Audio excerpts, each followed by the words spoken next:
नमस्कार, हिमाचल दस्तक में एक बार फिर आपका स्वागत है। मैं हूं आपके साथ मसराम डलेल। पेश करते हैं हिमाचल प्रदेश की प्रमुख खबरें। हिमाचल प्रदेश मंत्रिमंडल की बैठक 24 दिसंबर को आयोजित की जाएगी। बुधवार को प्रस्तावित कैबिनेट बैठक में मेडिकल डिवाइस पार्क सहित कई महत्वपूर्ण एजेंडे लाए जाएंगे और बाकायदा सामान्य प्रशासन विभाग ने इस मंत्रिमंडल की बैठक के लिए प्रपोजल मुख्यमंत्री कार्यालय भेज दिया है और मुख्यमंत्री इस फाइल को अप्रूव करेंगे और इसके बाद 24 दिसंबर को मंत्रिमंडल की बैठक आयोजित करने की चिट्ठी जारी कर दी जाएगी। मुख्यमंत्री सुखविंदर सिंह सुक्खू आज बिलासपुर जिला के घुमारवीं दौरे पर रहे। यहां सीएम ने हिमाचल प्रदेश पेंशनर्स संयुक्त फ्रंट की ओर से आयोजित राज्य स्तरीय कार्यक्रम में बतौर मुख्य अतिथि हिस्सा लिया। इस दौरान मुख्यमंत्री ने कहा कि 70 साल से अधिक उम्र के पेंशनर का अगले 40 दिनों के भीतर पूरा एरियर का भुगतान कर दिया जाएगा। साथ ही अगले 3-4 महीने के भीतर पेंशनरों के साथ राज्य सरकार एक बार फिर बैठक करेगी। मुख्यमंत्री ने कहा कि 1 जनवरी 2016 से लंबित एरियर को लेकर भी सरकार बजट से पहले विचार करेगी। कोई भी चीज पेंशनरों से बातचीत करने के बाद जारी की जाएगी। मुख्यमंत्री ने कहा कि 2027 तक हिमाचल प्रदेश के सभी पेंशनर्स का एरियर देने की कोशिश करेंगे। 2026-27 में भी कुछ राशि जारी करने की राज्य सरकार कोशिश करेगी। उन्होंने कहा संशोधित ग्रेच्युटी व लीव इनकैशमेंट का भी भुगतान किया जाएगा। वहीं मुख्यमंत्री सुखविंदर सिंह सुक्खू ने कहा कि केंद्र सरकार मनरेगा को खत्म करने की दिशा में आगे बढ़ रही है। योजना का नाम बदलना ही मकसद नहीं है। उन्होंने कहा कि डॉक्टर मनमोहन सिंह सरकार में शुरू हुई यह योजना गांव के लोगों को रोजगार की गारंटी देने वाली है। मुख्यमंत्री ने चेतावनी दी कि अगर मनरेगा स्कीम बंद की तो इसे लेकर कांग्रेस पूरा विरोध करेगी और हिमाचल प्रदेश के लिए यह बेहद दुखदायी होगा। हालांकि मुख्यमंत्री ने इस दौरान कर्मचारियों के मुद्दों पर बात करते हुए यही भी कहा कि हिमाचल प्रदेश के कर्मचारियों को जो 4% की बजाय 3% डीए दिया गया है, यानी कि 1% कम जो डीए कर्मचारियों को मिला है, उसकी भरपाई करने के लिए अगले बजट में उसका प्रावधान करने का पूरा प्रयास किया जाएगा।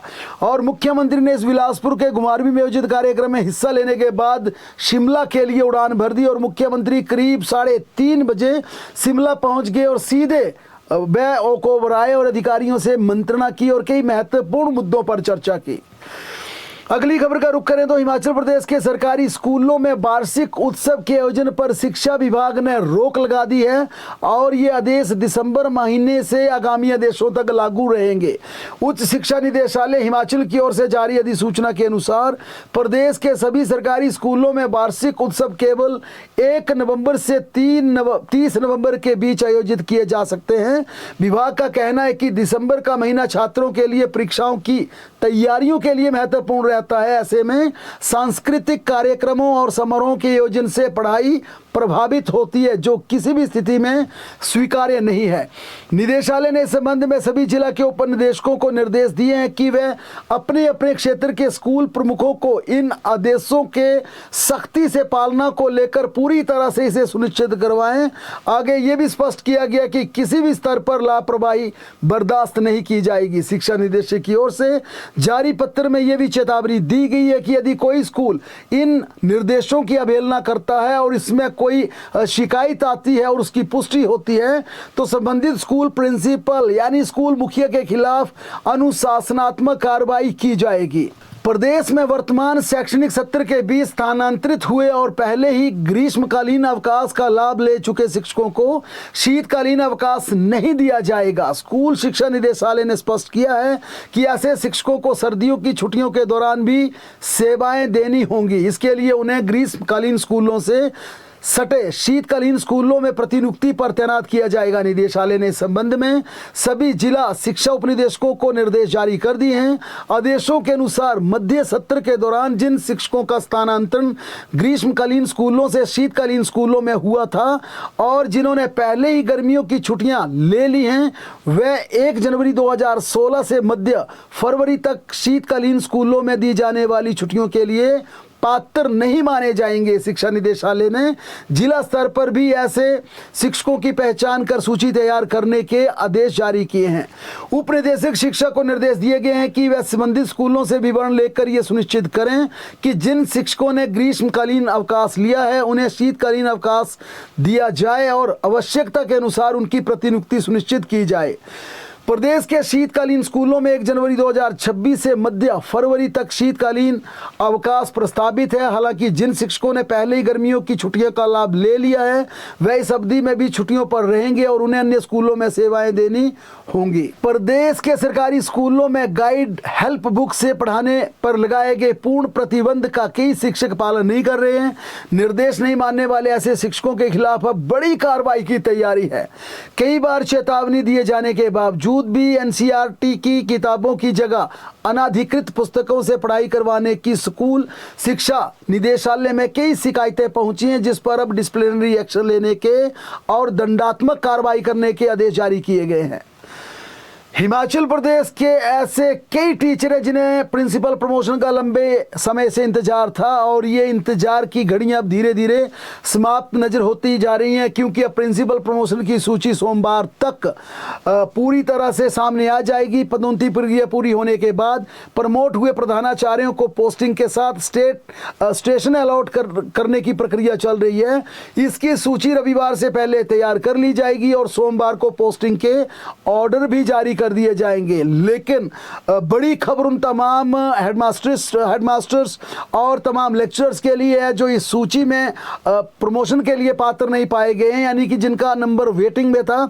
उनके लिए अच्छी खबर यह है कि इस पोस्टिंग के ऑर्डर होने के तुरंत बाद राज्य सरकार प्रिंसिपल प्रमोशन के लिए एक और डीपीसी करेगी। जाहिर है कि शिक्षकों की रिटायरमेंट 31 मार्च को एक साथ करने का राज्य सरकार ने फैसला लिया है।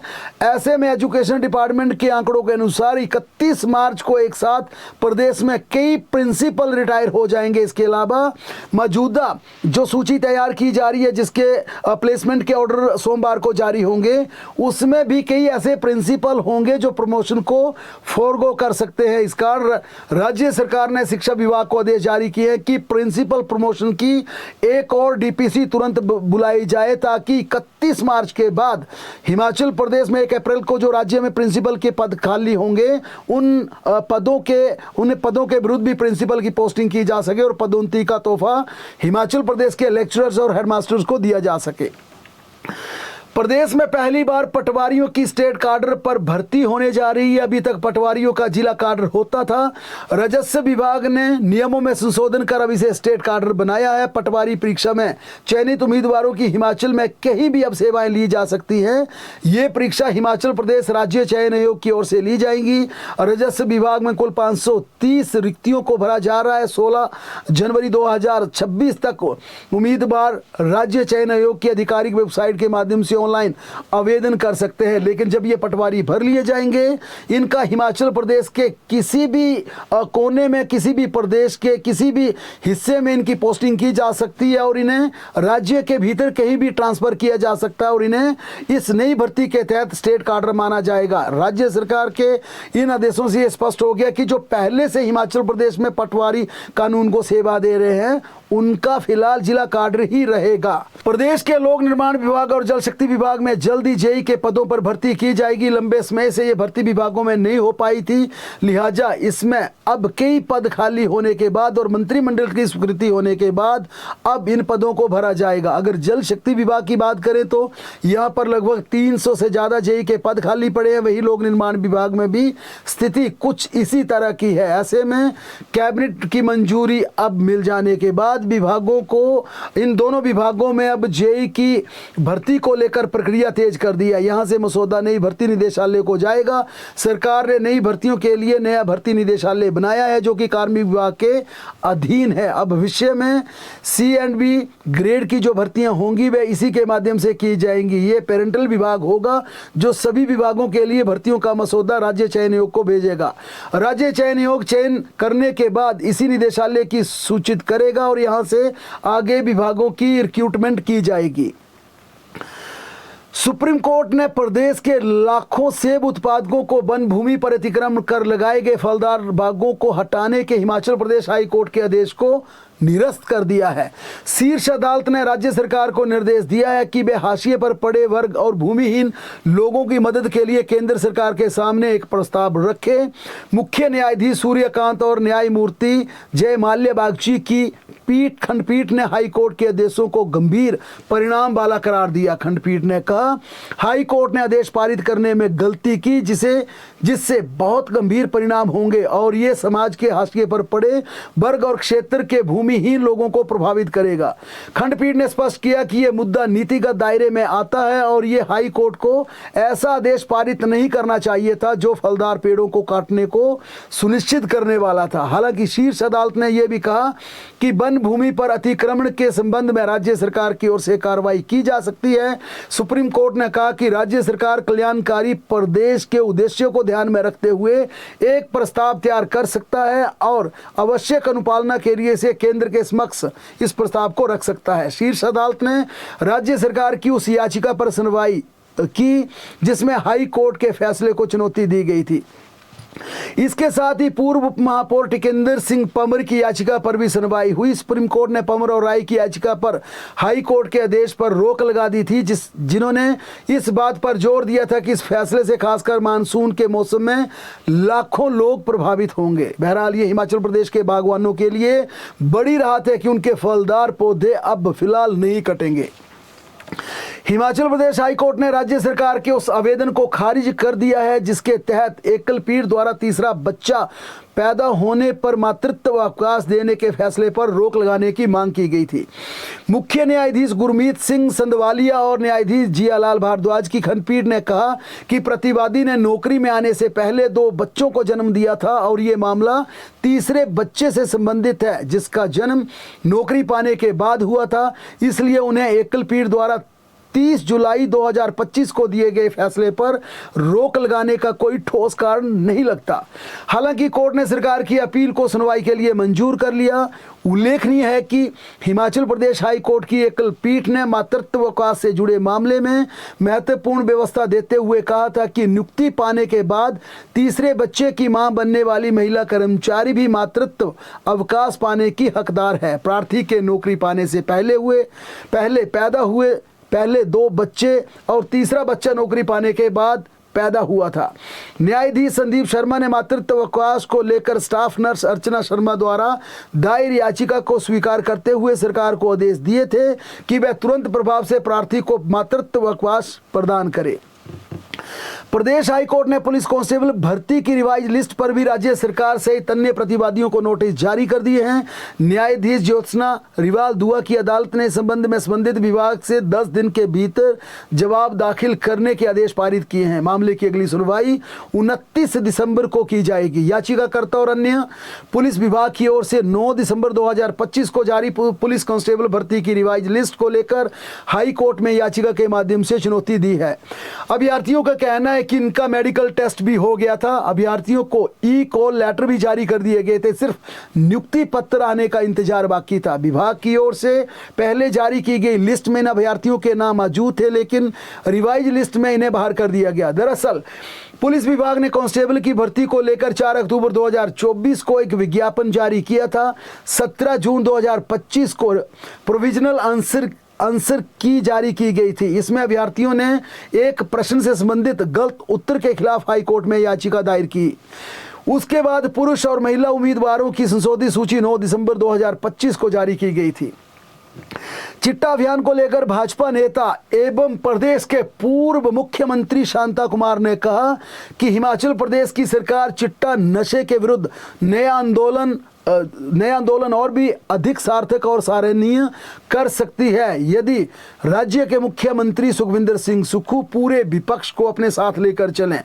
उन्होंने कहा कि चिट्टा एक भयंकर रोग है, नई युवा पीढ़ी को यह बर्बाद कर रहा है, इसके विरुद्ध सरकार का आंदोलन सराहनीय। यानी कि शांता कुमार ने मुख्यमंत्री सुखविंदर सिंह सुक्खू के चिट्टा के इस अभियान की जमकर प्रशंसा की, इसे सराहनीय बताया, लेकिन उन्होंने साथ में मुख्यमंत्री सुखविंदर सिंह सुक्खू से यह भी भी आग्रह किया कि वे पूरे विपक्ष को इस आंदोलन में अपने साथ लें, तो ये आंदोलन और धारदार साबित होगा।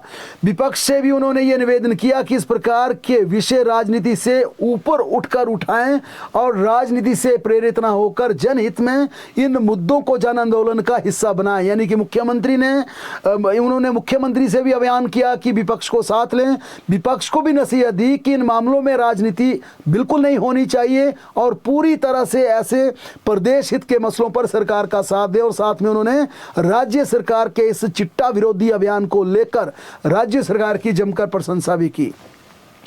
भारतीय जनता पार्टी के प्रदेशाध्यक्ष डॉक्टर अजय बिंदल के बड़े भाई राम कुमार बिंदल के युवती से दुष्कर्म मामले में पुलिस ने जांच पूरी कर ली है। पुलिस ने चार्जशीट तैयार कर कोर्ट में पेश कर दी। पुलिस के अनुसार फोरेंसिक रिपोर्ट में 2 जगह से आरोपी का सलाइवा मैच हो गया है।